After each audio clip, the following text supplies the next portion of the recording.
Kanunay lang tang makatungog sa istorya kabahin ni Lapu-Lapu ug sa nahitabong gubat sa Mactan. Apan nadungog na ba ninyo ang sugilanon sa wala pa ni nahitabo?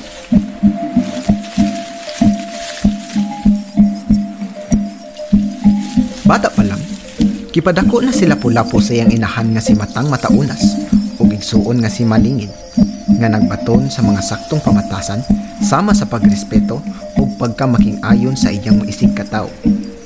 Siya ang sumusunod nga mamahimong dato sa Mactan ug taas ang paglantaw nga mahigayon kini sa iyang amahan nga maoy nagdumala sa tibuok isla. Sa iyang pagkaulitaw, kipalibutan lamang siya sa mga gaphanong tao nga maoy makatabang sa iyang paglambo. Ang maong mga dato maoy nagpanalipod sa Mactan pinaagi sa ilang mga gahom. Si Dato Bali Alho kayang mubuak ang mga gahi nga alho pinaagi lamang sa iyang mga gahom. Si Dato Sagpangbaha nga taga-Puso maoy saligan sa tanan sa higayong mubangis ang mga sulog sa tubig. Sa usalang kahatag, iyang mapabalik o mapabalik ang bound.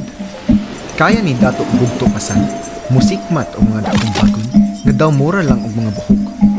Samtang si Dato Tindak Bukid nga taga Marigondon, adunay kakayahang mudugbong og mga bukid pinaagi laang sa pagtindak niini. Si Dato Mangtaunas nga taga Buaya usab maoy giilang pinakamaayo sa arnis sa tibuok Upo.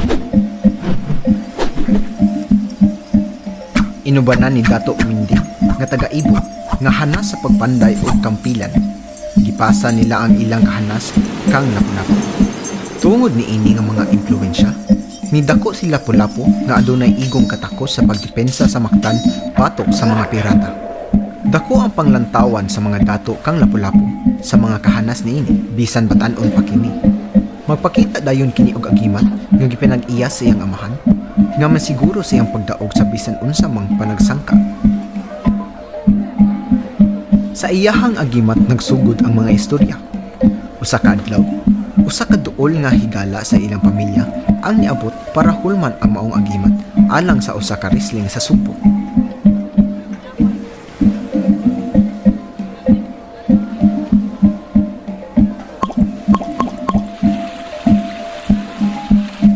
Gigamit kini ni Kapitan Silyo sa pagpildi sa tanang mihagit o minisukol kaniya.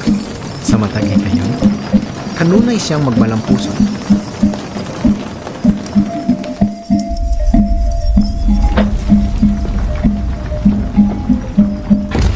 Ug sa dihang nahubog kini sa iyang gahom o garbo.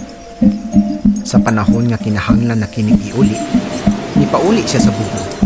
Daw pagdumili sa pag-uli sa agimat. Sa kalagot ni Mangal sa maong binuhatan, tingbuhi kini og hurim-hurim nga minghimo kang Tansilyo ngadto sa bato.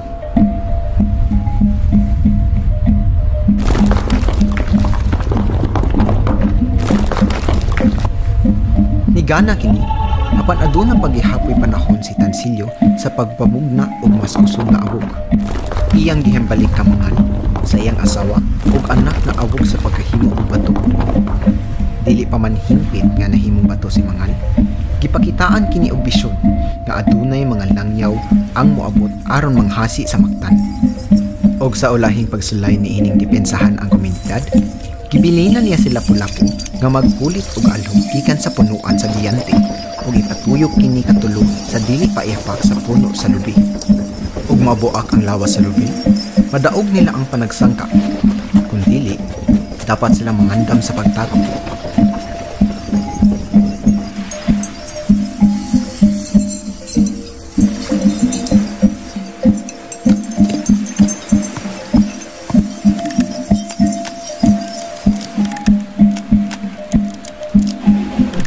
Gibuhat ni Lapu-Lapu ang tugon sa iyang amahan ug isip bunga.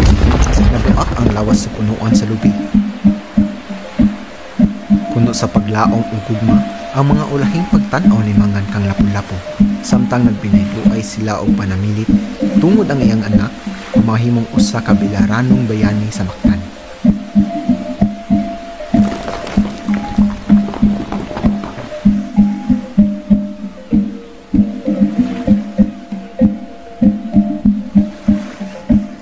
Sukad ni adto, si Lapu-Lapu ug ang mga makagagahom nga dato nagplastar ug nag-andam alang sa pagdepensa sa ilang banwa. Hangtod karon, nagpadayon ang pagsamba sa katawhan sa mga batong na hulma pinaagi nilang Dato Mangan ug iyang pamilya. Tungod kini sa giingong dakong lilo nga mukaon kanila ug dili kini masamba.